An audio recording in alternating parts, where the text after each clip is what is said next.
The Trapper is the first killer to be introduced in Dead by Daylight, but he seems to be completely forgotten by behavior, and as a result, he is regarded as one of the worst killers in the game. Here's how I would rework the Trapper to bring him back from the dead as a playable character. Behavior's new map design is completely destroying the Trapper. In the olden days of Dead by Daylight, the maps were much darker and had thicker patches of grass spread throughout, making traps harder to see. Modern day map designs, including the reworks, are usually eliminating most of the grass and are quickly becoming brighter and less cluttered. This makes the Trapper one of the most map dependent killers in the game. There are many ways behavior could fix this issue. The first would be simply adding more grass and ground clutter to maps when designing them. However, it may go against their original design ideas. Another fix could be having a Trapper add-on that generates more grass throughout the trial, or even better, why not rework the dark mist bottle and have it create much darker fog closer to the ground. In short, the Trapper needs more grass or more places to hide his traps, which brings me to my next point. The traps are just way too easy to spot. If behavior continues to add maps with a sand environment or white floor, then they need to change the way traps look on these maps. Currently, we can only darken the traps using the tar bottle add-on, which sometimes does more damage than good. Creating different map textures for maps with specific environments would be a welcome change.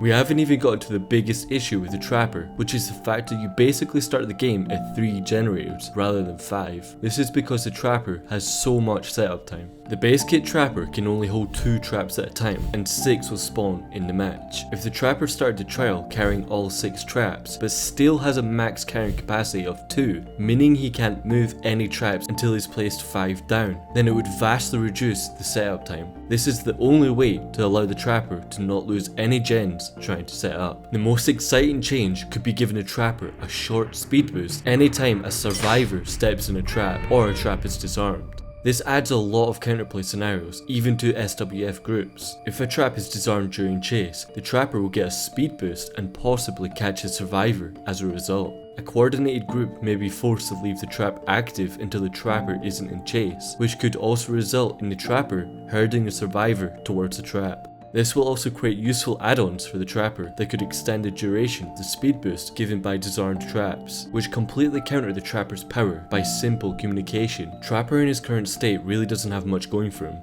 A long setup time, an easily counterable power, and no support by behavior. The list could go on. With that being said though, he is extremely strong when a survivor is hooked in the basement, and it just got stronger since survivors are now unable to dead hard over traps. So while he does desperately need some major buffs, there may need to be some counterplay added, at least while someone is trapped in the basement. Since you enjoyed this video, then why not watch another one? Click the video on screen now.